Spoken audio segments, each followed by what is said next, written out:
Guest today. It is Ann Madden. She's a stylist for film and TV. Hey, Ann, how you doing?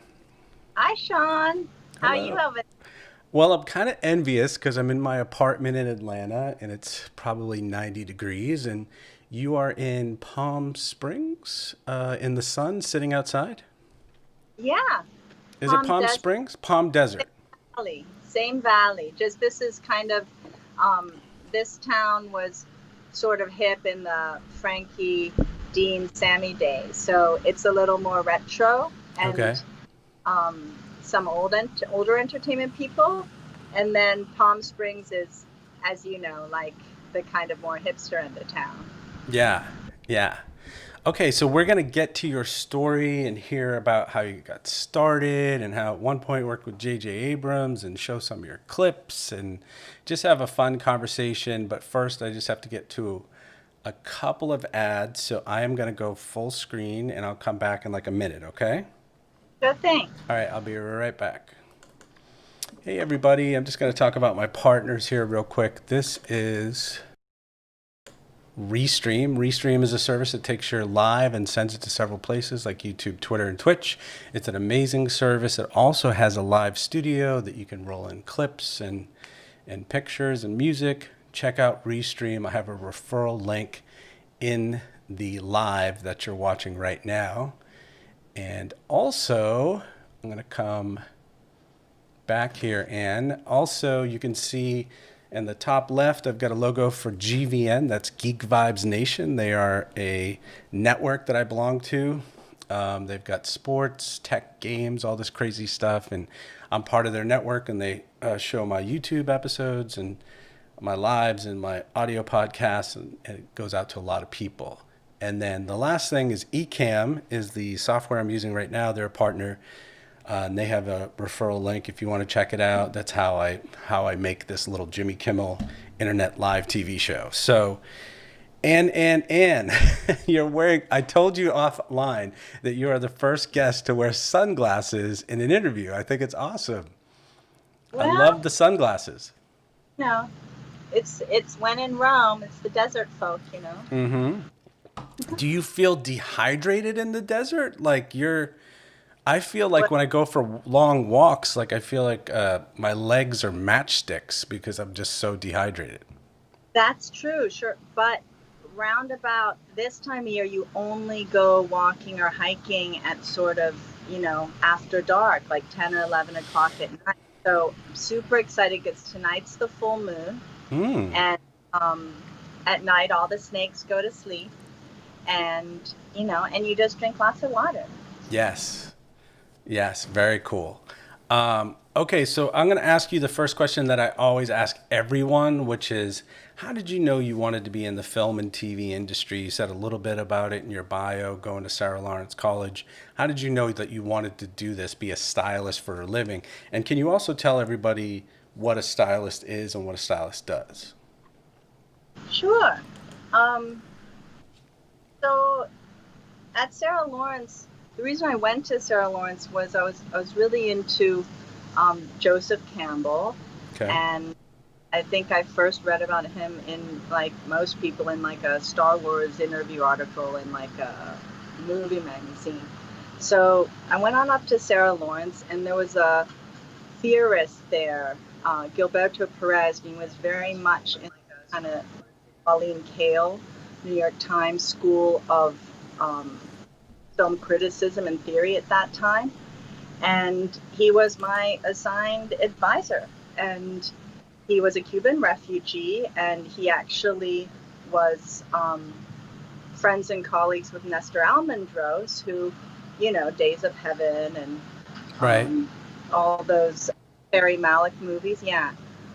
So, so he just had this really sort of amazingly rich, yet classic perspective on film, and I got hooked. I wanted to be a film critic, or a theorist, Mm-hmm. until I figured out, that you have to have a PhD to do that, and be a professor. So I was going to be a film critic, um, and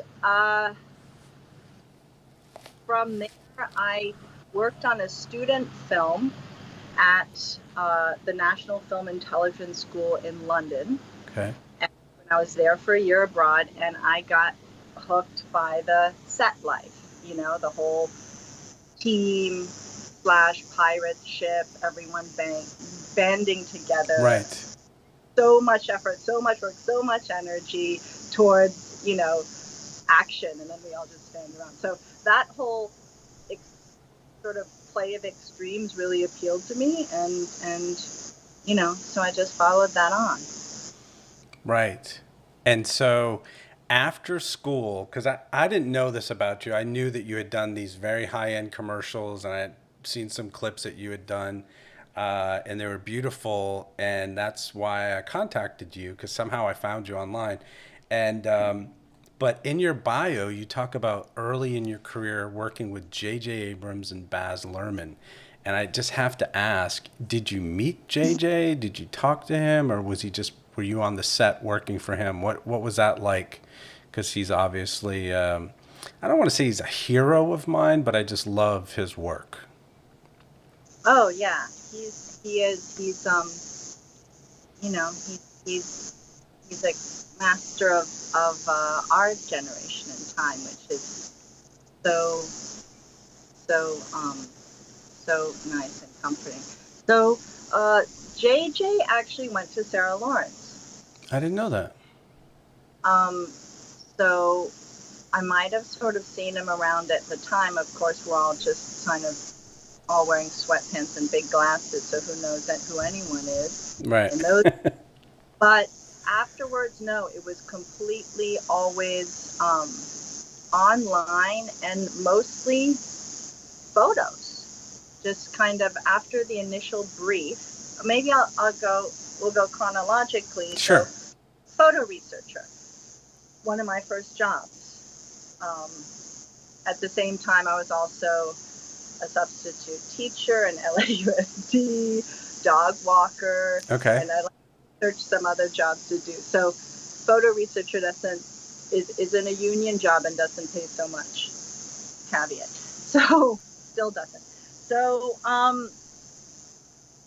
after the initial brief, I just sort of went wide. It was for a movie called Super 8, and so that took place in a Rust Belt town in the late 70s. So, like you and JJ, I love the all the movies of that era. So it was a kind of a wonderful blend of going deep into the internet and also into the actual hard photo publicity stills archives at the studios in LA, and getting just all these images of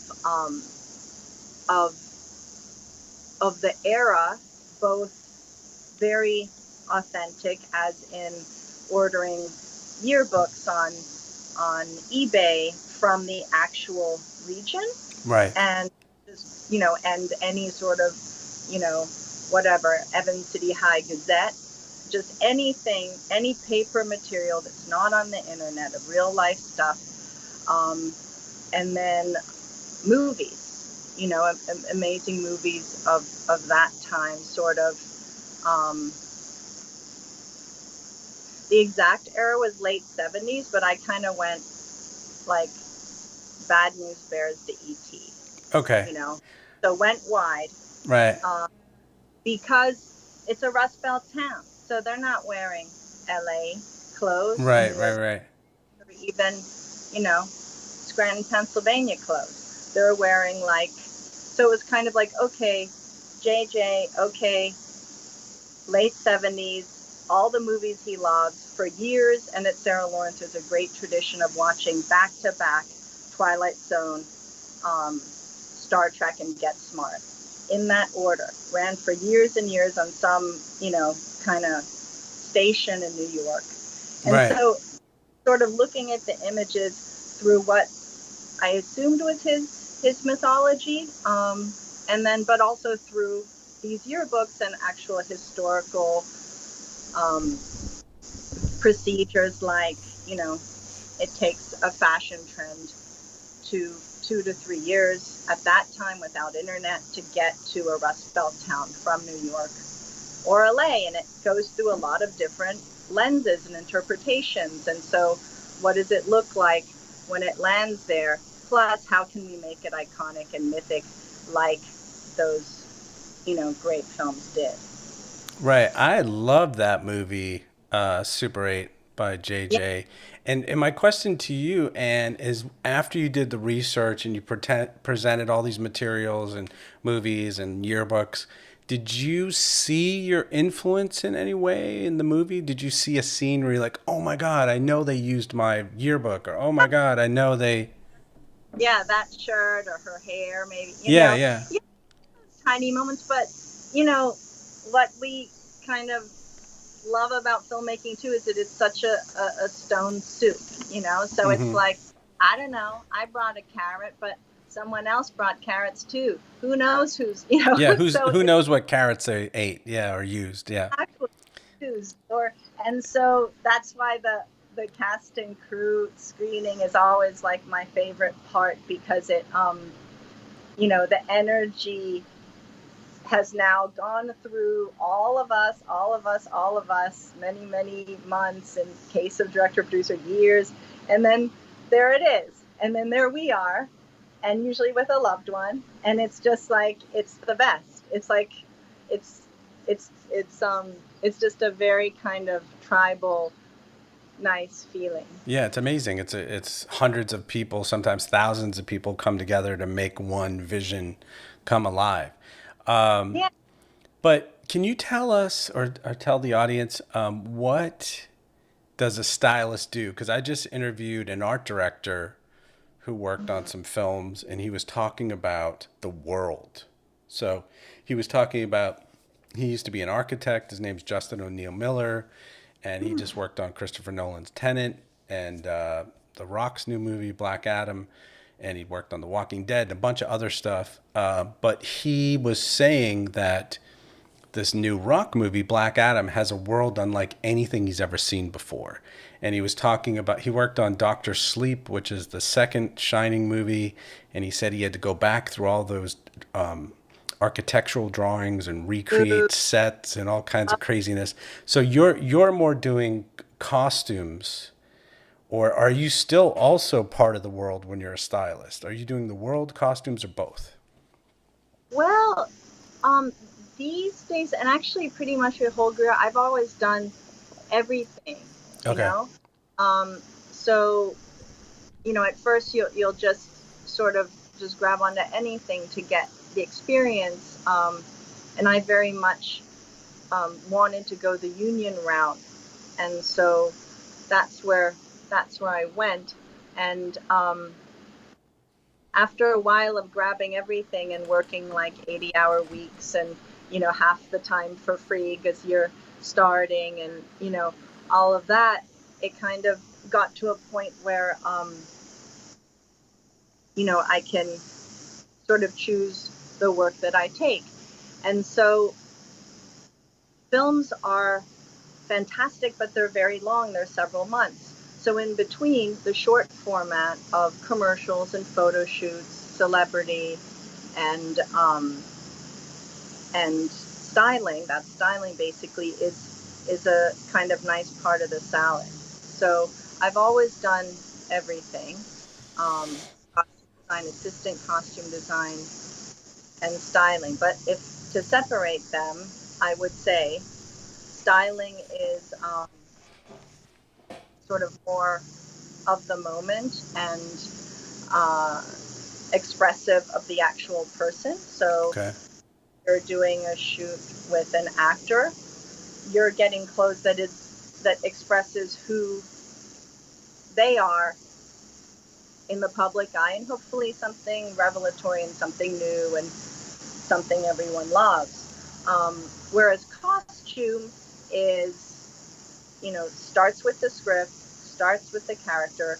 I've never been a real fantasy or sci-fi Okay.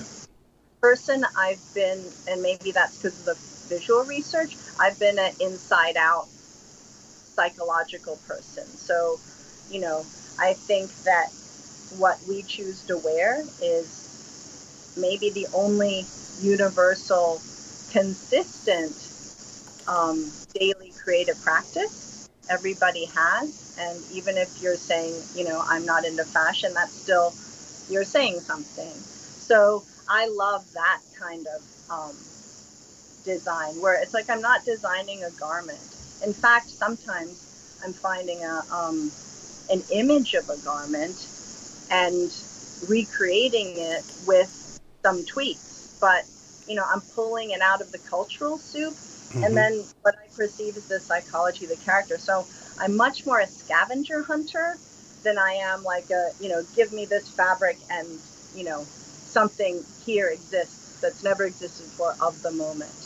And many of my friends do that, and I marvel and love at it. But yeah, I'm just a scavenger hunter. Okay. And you grew up in a bunch of different places. You grew up in Belgium, Brussels, Luxembourg.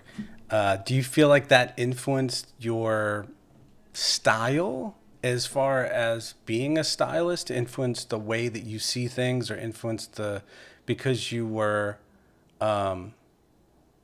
you had this influence from Europe rather than from America? Well, that's funny because I've had this conversation with a lot of DPs over the years, and we talk about how where they grew up. If you look sort of where DPs grew up, it's always like places with an amazing certain quality of life. Not to say it's always beautiful, Right. but so many from Eastern Europe. Yes. So many from the UK. And you can look at a UK DP and you can look at a California DP, and it's different, Yeah. different. And a New York DP, and wherever where you are, Georgia. I mean, growing up there would be incredible with the sea and everything. So yeah, I think it does. It's all in the soup. But just like the carrot thing, who knows from where? Was Right. it Europe, or was it, Last Tango in Paris? I don't know. Right. Right. At far too young an age. Right. Okay, so we're going to show, I'm going to turn off these logos here. We're going to show some of your pieces now and talk about them, just so people get an idea of your style and what you've done. And I think you're okay with me showing all four of these, so we talked about them. But the first one is Forest Hills, and it's just, I don't know if you want to say anything before, but I just like the spot. The cinematography was beautiful. And then there's some Japanese logos in there. Did this play in Japan or something? Well, it was for Forest Hills is this huge, huge, like, size of a city construction projects, residential business construction projects, Hong Kong. Okay. So the reason why I took that one, because this is my hardest job I think I've ever done, because I was the costume designer and the art director at the same time. I had the most amazing prop master, Peter Bourne, in New York. He's gone on to be like quite a celebrated off-Broadway, just alternative, crazy, insanely creative theater person with his wife, and they put on productions now. But I was lucky enough to have Peter as a prop master, which really, I mean, there's no credits in commercials, especially ones abroad. So he really should have been assistant art director. He was amazing so that means, back to the designer thing, I'm not designing a garment, but I'm sort of co-designing the whole tableau. And normally I'm to the production designer or art director, but that's me on this one. So it was just kind of like costumes and art direction. And the only reason I agreed to do it is because the director DP was James Lung, and he was John Woo's art director. So not only completely like fangirling about breathing the air, pre-COVID breathing the air. Exactly. anyone who had been, inhaled John Woo's cigarette smoke. But he was also an art director. I mean, he was like this amazing art director, not just a very talented guy, but a very resourceful guy. There's not much in art direction to John Woo's movie, but what's there is so lean. It's all meat. It's no potatoes. So I'm like, I'm going to learn so much from this guy. Also, he's so much fun. His whole crew's amazing. And it's that total Hong Kong style filmmaking in New York City. I don't know. That was like 2000. I don't know. It's probably like 5 years ago, somewhere around there. Okay. So, but this, instead of like the huge Hollywood thing and the script in the locked room and sending emails to secure, these guys are sitting in their hotel room, having bought some toy cars and buses, or maybe they always carry them with them, and talking about the shot in Cantonese, right? And smoking like crazy in the non-smoking room. And I'm just like, amazing. I love this. It's like so, and it was remarkable because that lean and mean, the clarity is instant. It's like, yeah, okay, because we had motorcycles crashing into buses and disappearing. A motorcycle race down, 3rd Avenue, and it's meant to look like, I forgot, some other avenue in New York, and tops of buildings, and all for like a Hong Kong budget, and they want it like Hong Kong lean. Like I think there was 6, 7, maybe more cameras on the motorcycle scene, but these guys, like 500 like PAs, like with highly activated inner George Lucases, like climbing street poles and hooking up some type of camera. Right. And then the dolly shots, there was a main dolly, but they had 2 people in the back of the rental trunk open, economy rental car, shooting as well from the sides. And it was this kind of very freeing experience, really hard, but very freeing experience after, the bigger shows. Right. It's almost like guerrilla filmmaking. They're just setting up cameras everywhere, trying to catch every angle, and people are riding. I actually saw, I don't know why you made me remember this, but I actually saw some DP's reel, and he was on, I forget what they're like rollerblades. I guess they're called rollerblades. And he would grab onto the back of a motorcycle and have a camera, like a film camera, like an Airflex or something. And he would just like, they would let go and he would go flying by them and shoot them while they're doing 50 miles an hour or something. And I'm like, this guy's insane. I mean, especially, I guess you have insurance for the camera, but it just reminded me of that. So let's watch Forest Hills. We have more to watch. I want to watch everything before our 6-hour conversation is up. Just kidding. Okay, here we go. It's going to play full screen with music. Forest Hills, it's a spot that Anne worked on.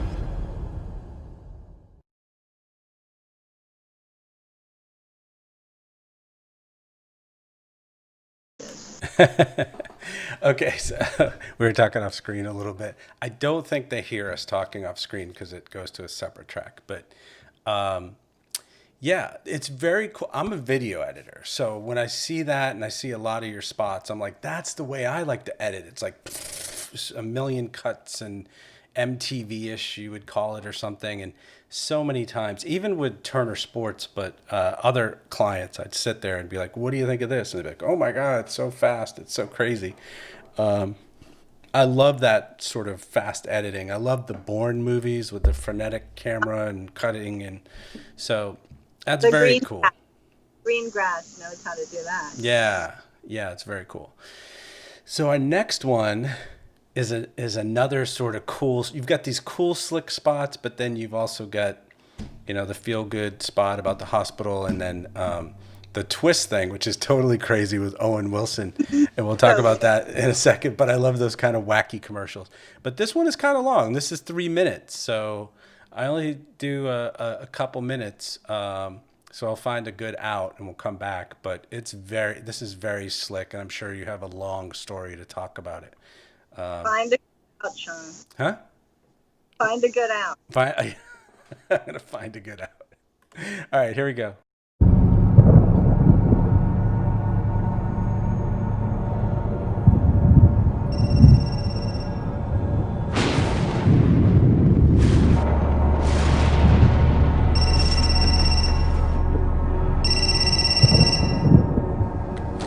So you like to give me wake-up calls now? Guess you didn't look outside today. It was the eye of the storm. Well, we go to Category 4 headed your way. It's expanding rapidly. Looks like a direct hit at the base. We need you for a mission. It's gonna be tough to get out of the city. Well, it would be for any other guy. But not you.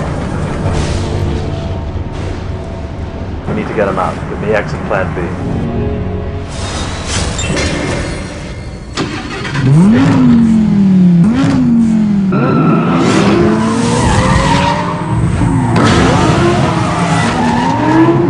Flying blind here. All exit signs are down. City's in shutdown. I'll get sat-nav automation to guide. I have you on set radar. Await my mark. Turn hard right now. Now exit hard right.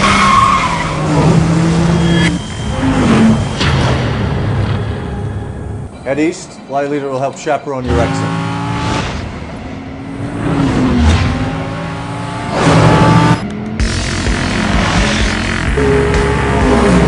Pilot, we are in go scratch. You will back each other up as you always do. Got him.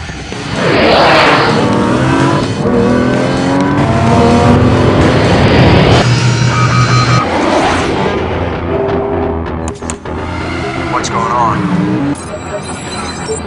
What's going on? Roger, we're just having a little fun here.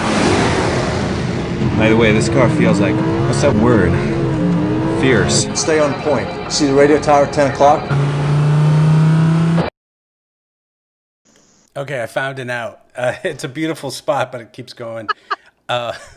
So Anne, where do they show something like that? Is that at a car show? I mean, do they show it on television for 3 minutes?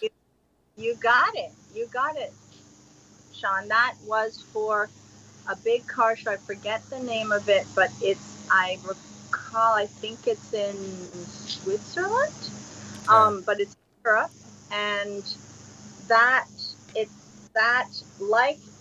was actually similar to Forest Hills, and that is shown on like a huge sort of 70 millimeter screen or something?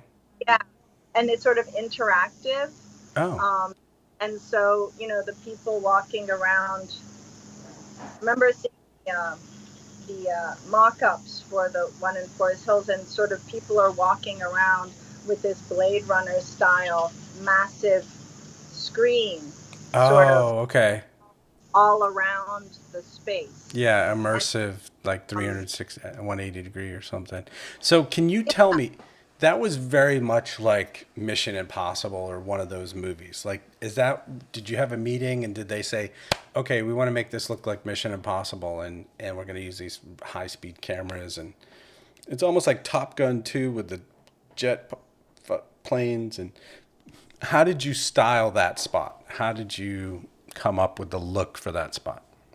Well, the director on Lamborghini is a guy called Anthony Hoffman, and he's another director, DP. Mm-hmm. So, and he's very much the type that, probably when, the type you're describing, that sort of latched onto the motorbike, Yeah. on roller there's a real kind of dynamic, physical DP.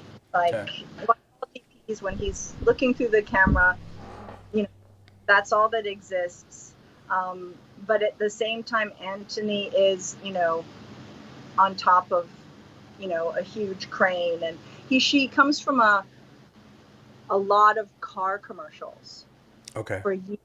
So did Mission Impossible drive the car commercials he does, or did his car commercials drive the creators of Mission Right, Impossible? right.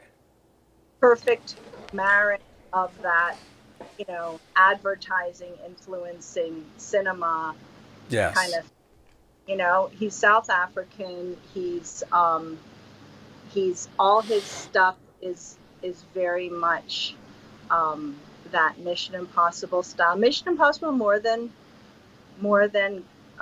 Bourne. So Right. yeah, he nailed Well, that. So he everyone he loves are the classic, like Rennie Harlan and Ridley, and he comes out of that tradition, though he's younger. So he's the next generation of that tradition. right. So I think that Has he directed any features or any TV shows or anything? Because Tony Scott and Ridley Scott were commercial directors first, and then they became film directors. I think he has. I should be better at keeping up with what everyone's doing, but I think he has. He shoots a lot. Like, even he was sort of the first person in COVID, you're seeing pictures of him on Instagram where he's all masked up, and he was one of the first ones out there because, of course, commercials are starting first because they're more controlled and smaller. Right. Can make individual agreements with, Less people on screen for sure. Yeah. Yeah, on screen, off. Yeah. Now, I have a kind of a strange question, but how do you, and it's something that I've learned to do over the years, because I've worked with tons of different clients, but how do you get along with all these people? How do you work with all these people? So you're working with these high-end Lamborghini Forest Hills people, and then you're working with these Italian soda people, and then you're working with hospitals. And I'm sure it's all different kinds of directors and art directors and production designers. They're not all the same people, right? So the question is, how do you get hired, and how do you get along with all these different kinds of people? Well, there's a lot of cross-pollination. So Langone, that's Anthony Hoffman. It is, okay. That's Anthony Hoffman. And then the Campari, that with Owen, that is a different director, Sebastian Gray, out of Paris. But the agency, the Italian ad agency, is the same as Lamborghini. And then, of course, actors and celebrities who do ads these days have two agents. They have their theatrical, and they have their I don't know what you call it, commercial. sponsor. Okay. Yeah, just whenever, whatever. Like Peyton Manning has his sports agent, his theatrical, and Right. who gets him commercials. So you also form a relationship with those people, and they rep, a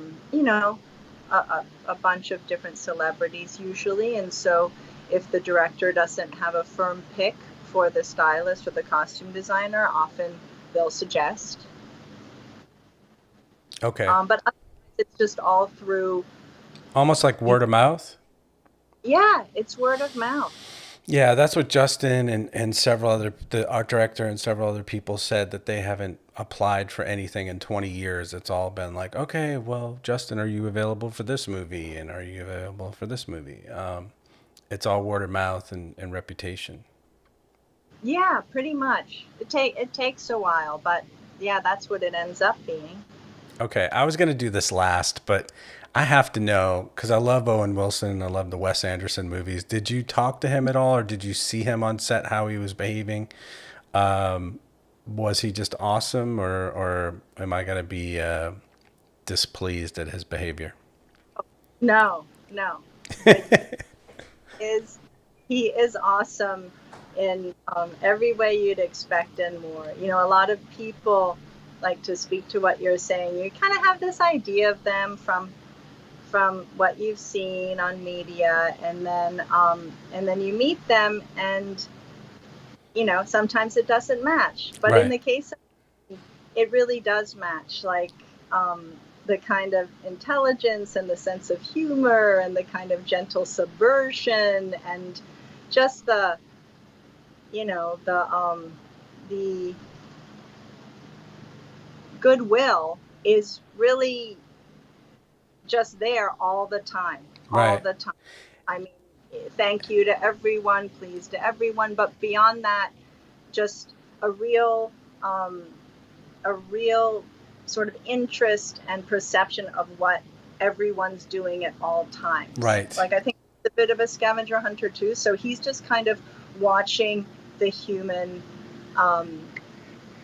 you know, whatever play unfold, and being, you know, making it sort of as easiest for himself and everyone, and as pleasurable too. He's good fun, and yeah, we hung around a lot on that when we shot that one in Mexico City, and so there was that nice kind of, you know, all sort of packed together in one hotel and exploring this really fun, dynamic, great city, which we both really loved from previous visits. So that was great. There was like this whole security detail thing Right. that was a little disconcerting, but that was great too, because our what was his name, Captain, I don't know, the head of the security detail had been the security guy for Vicente Fox and other sort of very Okay. colorful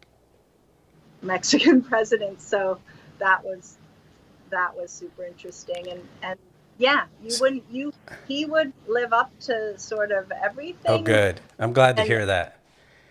And and so, more. He's a very aware guy. right. And so you recommend Mexico City? Because my girlfriend is trying to get me to go there. She loves Frida Kahlo, and I've never Oh, been. And she's like, please go. And I'm like, I don't know. I don't know if I want to disappear, or there just seems like there might no, be some stuff going on down there. And she's like, no.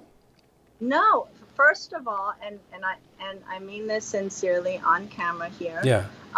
If you go, and my dear friend Jaime Reynoso is there. He's a Mexico City native. He's also DP. He was a DP on Bloodline and other things. Okay. He,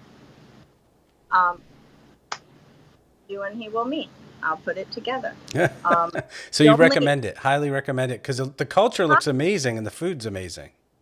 It's amazing, and the neighborhoods are amazing. I recommend staying in a neighborhood called Roma, which at one point Mexico had a president who loved France and Paris. Loved Paris, and so who knows what terrible ways he did it, potentially. Right. But the end result is you have a section of Mexico where all the buildings are Mexico City, where all the buildings are relatively low, and there's these wide avenues with like a nice patch of greenery, a patch of greenery. So and Paris Art Nouveau style metro stations. Wow. So, but it's most definitely Mexico, and it's sort of a I'm not sure about Atlanta, but it's a, you know, it's a Mishmash of neighborhoods. yeah, and a gentrification. I don't know the parallel neighborhood in Atlanta, but here it was, yeah. you know, be like an Echo Park or a Okay. or Deep Venice or something. Okay, and this hilarious Campari commercial, which I love, and I love Owen Wilson and the wetsuit, and it's completely ridiculous and so much fun. The totally opposite of the other two spots that we've just seen. He's doing a Zoolander thing, right? He's kind of doing the, you know, the little faces from Zoolander and the, you know, these things. Yeah. So was there a discussion like, okay, we're going to make this wacky like Zoolander and you're going to be your model character, or were you going for something else? I think they loved Zoolander. Okay. And they, you know, harvested from the Owen that was in that. Yeah. but they also wanted to sort of create, and they went on to shoot a bunch of them to create sort of this almost like secret agent of fun guy. Okay. You know, so All right. like the part starts when the Crodino opens, or the trouble stops when the Crodino opens. Right, and this right. guy Very cool. Okay, here we go. We're going to watch it. It's called Twist from Campari with Owen Wilson, a spot that Anne worked on. Here we go. Ciao, sono il biondo che non impegna.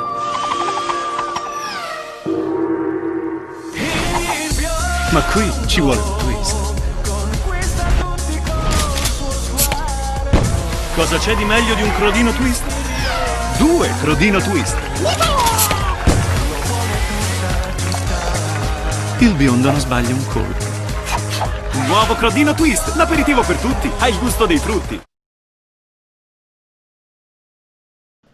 I love it. I was just watching the captions on Facebook, and they couldn't caption the Italian, like, because I guess you have to be, the whole thing has to be in Italian or whatever. So it was just a word here or there.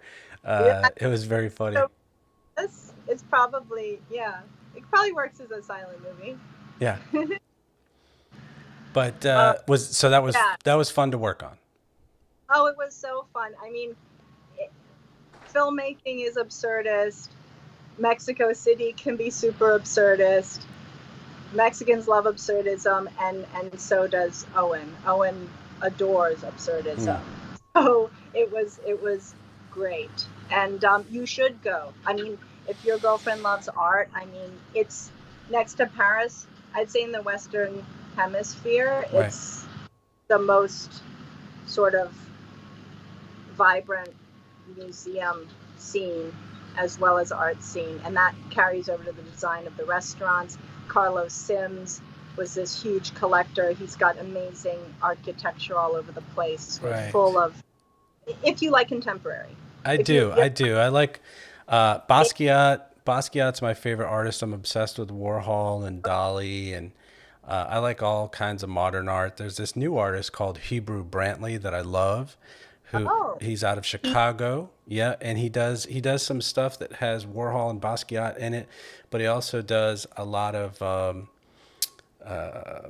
African American figures and Marvel figures, actually. And Jay-Z has bought his work, and Dwayne Wade, LeBron James, and he has all this merch, and he does these. I always say this wrong. It's the Tuskegee Airmen, but he has this little fly boy with the goggles, and he's in all these photos. He used to be like Basquiat. He would do art on walls, spray paint on walls, murals in Chicago when he was younger, and do this flyboy figure.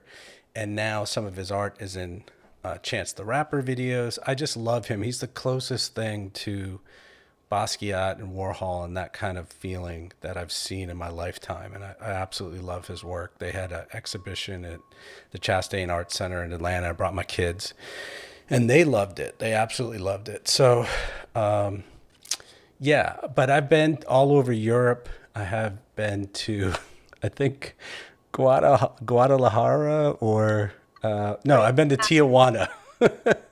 Great. Yeah, but I haven't been to Mexico City, and my girlfriend's like dying. She loves Frida Kahlo, so she wants to go down. I guess there's a museum, or her house is down there. Yeah. Yeah. Frida Kahlo, Rivera, and a ton of super contemporary, like within the past 5 years art. Yeah, I'm kind of, obviously this COVID thing is a bummer. I just took my kids to Rome for the first time, in Venice and Florence last year. And then I wanted to take them to Paris this year at Thanksgiving, but that's not going to happen. So maybe next year. All right. So this last spot before we get on to advice, because I could talk to you all day. I still have a million questions, but I know you're sitting outside in the hot sun. The last spot is Langone. It's for a hospital, but I just loved, it's all about New York and all the different people in New York and the immigrants, and it's most half immigrants or something. There's a lot of stats in there, but I just love the spot. So do you want to say anything before, or do you want to talk about it after? That's Anthony Hoffman, and he's an immigrant himself. He And is. he, yes, South African, and he loves New York and adores. Oh, there goes the mower.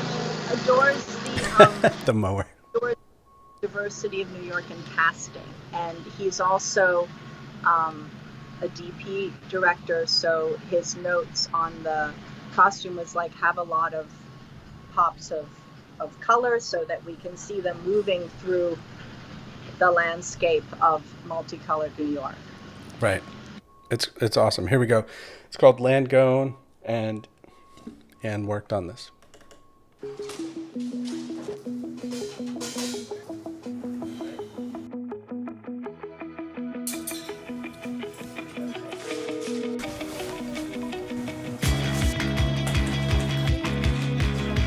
you know that over 800 languages are spoken here?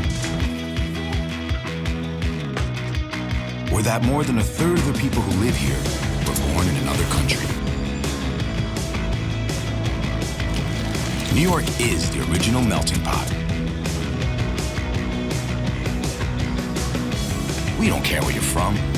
If you're here, you're one of us. At NYU Langone, we're here to serve all of New York. That's why we're opening medical sites in all 5 boroughs. So now, you don't have to travel far to get great care. Because we think you've already come far enough.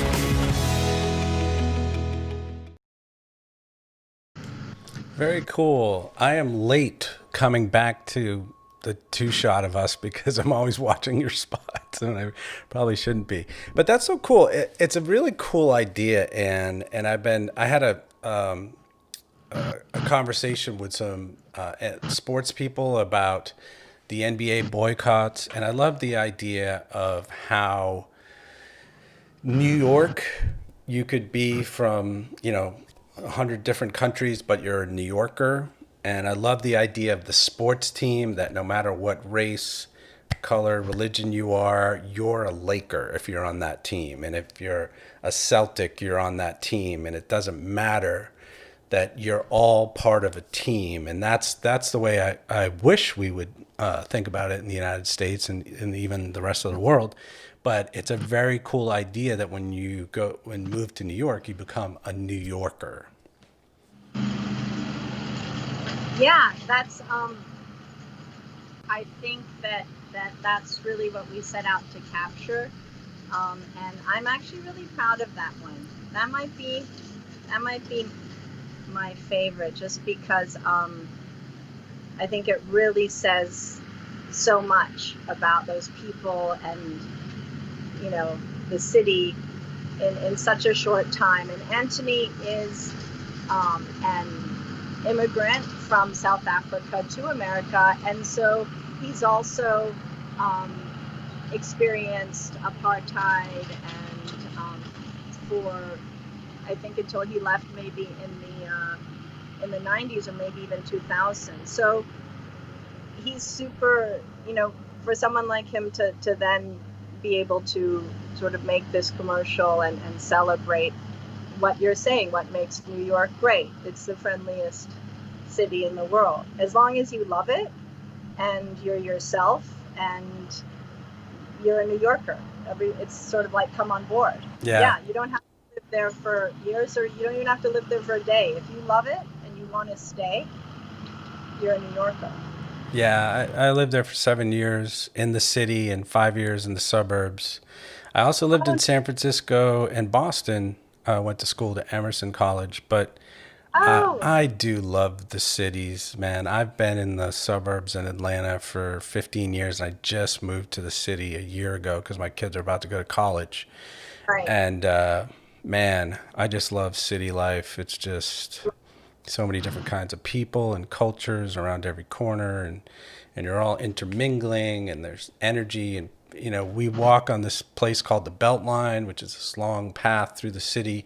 There used to be railroad tracks, and there's people playing music, and there's people spray painting stuff, and there's art everywhere, and it's electric. It's a fun place to be. So, and this has been amazing. I'm not wrapping it up just this not yet, but I want to hear, and I know you were saying offline that maybe this would be hard to say, but what is your advice for young people who want to do what you want to do, or someone who wants to switch careers to be a stylist or an art director? I know it's tough in the industry right now. Well, I think, I guess take this COVID time when most things are down to really research where you think you want to go. And then at the same time, once shooting starts again and it reopens, you should go where you want to. You should go in the department you want to go, whether it be commercials or TV or film. But at the same time, you should take anything that's coming at you, because they're really very similar, the same, until it sort of reaches a critical mass point, and then you have to decide. So take everything. The hard news with that is, I don't know anyone, unless they're quite connected, or as in parents in the industry, or very close family friends, who didn't have to work for free for, I think I worked for free for a year at least. Mm-hmm. And you're always gonna kind of work for free if you want to do interesting work with people that you really click with, because everyone, even if they're doing sort of, a big commercial, they're also wanting to do their own work. Like Anthony Hoffman shoots his own stuff. He just loves shooting. So you're going to want to help out your friends and build that creative relationship throughout your career. So certainly at the beginning, don't turn your nose up at working for free. Of course, that means that either, one will have to come from privilege, or one will have to work another job and save up that money. But, Right. And you're talking about like working on short films or spec spots, or just anything you can get your hands on, versus trying to be an intern or a PA at a big company like Warner Brothers. All of it. Yeah, you're talking about all of it. Okay. About what you want to do. Yeah. If you love kind of Hollywood movies, and not, the sort of crust that's on Hollywood movies that like everyone loves. Right. But if you really love that kind of pirate ship thing, but in, the crew, but in a institution, that sort of more corporate feel, then go for Hollywood. If you, if you want to sort of move fast and, crazy like James Long, then work for indies. They each come with their own thing. Right. Corporate, you've got, even when you're, an intern, the conditions are pretty great. Indie, you're there at 2 a.m. with like the last red vine in the Costco jar. But, right. But there's great things about both of them. And chances are anyone starting will most likely do indie to get experience. But I guess the other thing that I would say that I'd wish someone had told me was that, you can learn once you work on set, you pretty much have a pretty good overview in 6 months. So assess, because working on set is so fun, especially when you're young, and it can get addictive. So just assess every 6 months. Assess where you want to go. Right. Because set now, so maybe you want to go into the agency route. I've worked for free here, and I'm going to go work for free in the mailroom at a big agency or a management company. Right. And do like below the line crew, we'll work at that sort of management company. And if you like actors and directors, work at that one.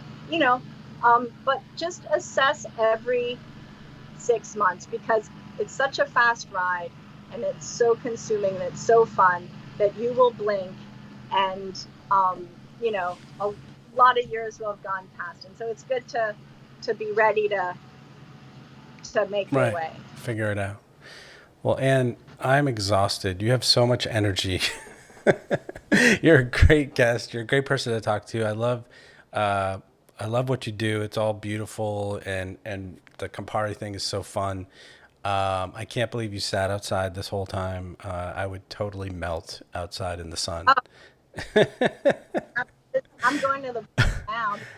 Do you have some Italian in you or something? Because you use your hands more than I do. You're just like kind of moving around, and you have all this energy. I'm half Vietnamese. Yeah. Okay. That's Irish. I don't know. Yeah, maybe. I'm Irish too, so maybe it's Irish. All right. Well, thank you so much for doing this. This has been great. I knew it would be. It was so much fun to talk to you, and I will be watching for more stuff from you in the future, and I wish you the best of luck, and it's been great. You too so much, Shawn. Such a pleasure. Thank you. Okay. Thanks, Anne. Have a great day. Bye. Bye.